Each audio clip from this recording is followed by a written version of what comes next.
it takes a lot of effort and thinking just to talk yourself out of an impulse buy, especially if you got a problem with shopping, girl, trust me. And that's just because we live in a world filled with distractions, advertising, and easy access. I mean, with a click of a button, we can just get a same day delivery or next day. I mean, hello, Amazon Prime babes. But some of these things are just not our fault. Like, if you really think about it, the world is already set up this way for us to just empty our bank accounts, but that's a whole other story. But the things that are within our control are just making sure we keep ourselves accountable and keeping your goals top of mind. So in today's video, I'm going to be talking about my top 5 tips of how you can stop impulse spending and just over consuming in general. Hey friends, welcome back to the channel. My name is Teshna. If you're new here, thank you for clicking on this video. I upload weekly videos on fashion, lifestyle, intentional shopping and capsule wardrobing. So if you like this style of content, then consider sticking around and hitting that subscribe button. So let's move into the first point. Get off social media. I'm sure you may have heard this before. I guarantee you that social media definitely affects most of your purchasing decisions, if not all, for some of us that is. If I find myself scrolling or feeling the urge to like buy something, the first thing I do is check to see what I've been consuming recently. If I've been watching a YouTube video, like for example, a lot of fashion hauls or just somebody talking about some sort of clothes or handbag or something that I need, I always go back and check to see what I was consuming. And most of the time, if not all, it's always social media. I recently read this article from Tony Robbins. It's a very old one, and it just says energy flows where your attention goes.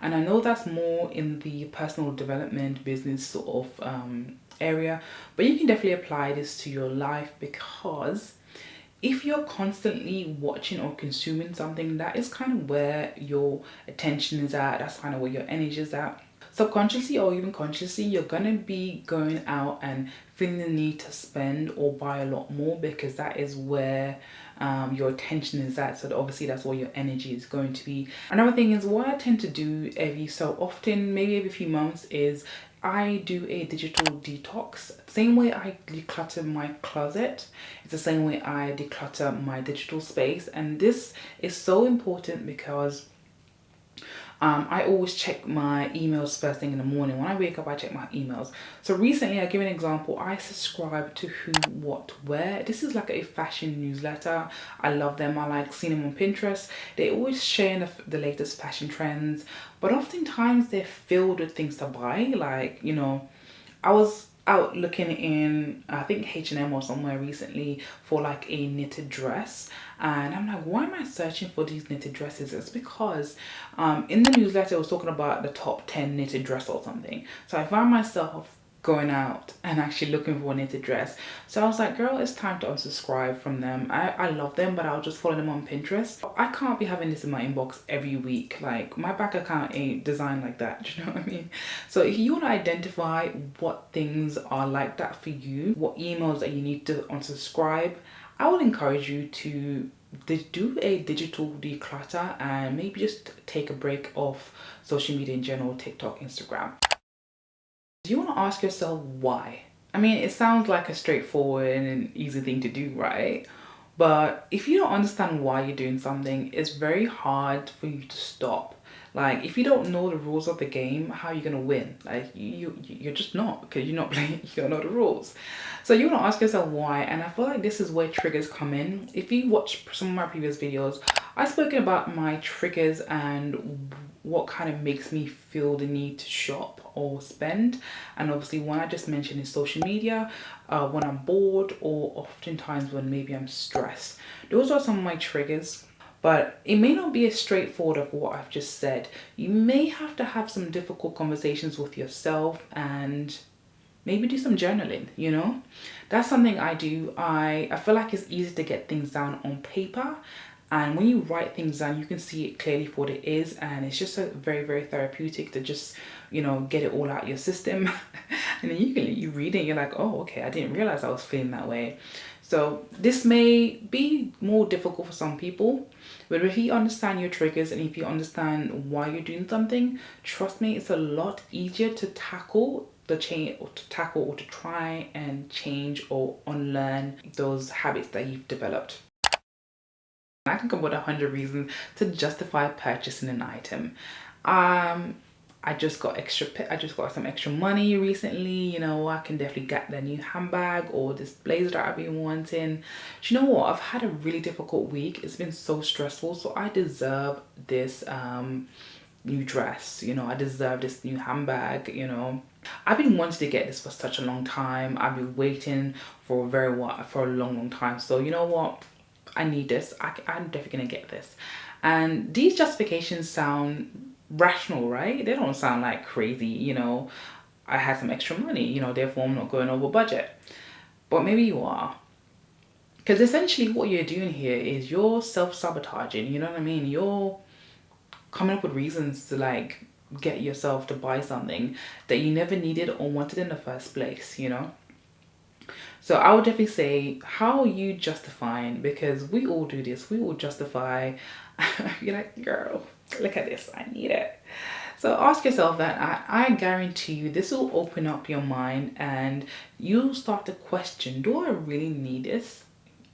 The answer is no. I mean, none of us really need anything, we really just want it. And this kind of piggybacks into my next point. How are you talking to yourself? What are the conversations you're having with yourself? What is your inner self-talk, your inner dialogue? And I feel like we can be our biggest enemies or our best friends. Think about it. Some of the conversations that you have with yourself and the advice that you give yourself, would you give your friend? You know what I mean? Probably not, if you think about it. When we say to ourselves, like, I deserve this for whatever reason. If you think about it, don't you deserve to have that house that you've been saving up for? Don't you deserve to have, you know, take that holiday that you've been wanting, or, you know, have extra emergency money for when things, you know, pop up? There's a lot of things that you deserve, but it's just thinking about how you're framing that to yourself. Like I said, your inner self-talk can be your worst enemy. And I know for one, I struggle with this. It's definitely been something that I'm very conscious of a lot lately. It's like, what conversations am I having with myself? When you think about it, it can really stem back to some limiting beliefs that you have. And like I said, you may have to have some really hard and difficult conversations with yourself. But it all starts with, you know, how you speak to yourself, and there are maybe some habits that you will need to unlearn. I will encourage you to learn a lot more and take things into your own hands in terms of behavioral psychology, because if you think about a lot of the things that we do stem from, you know, other things that we grew up seeing or habits that we developed over the years that we didn't realize it. And these are all more like on the psychology level. These are on a deeper level that you may have to do some hard work, you know, some deeper work. And this is the start. Now, for me at the moment, I'm reading a couple of books. Let me share. The first book that I just finished is is Money Psychology, and this book is really great. Like, there's a lot of reviews on this. It's typically not your usual like finance book that tells you to invest, a budget, whatever. It's more about helping you understand the reasoning behind things and the rationale behind purchasing, and it looks at some of the history as well. But obviously this video is not about a book review. I can always do that later.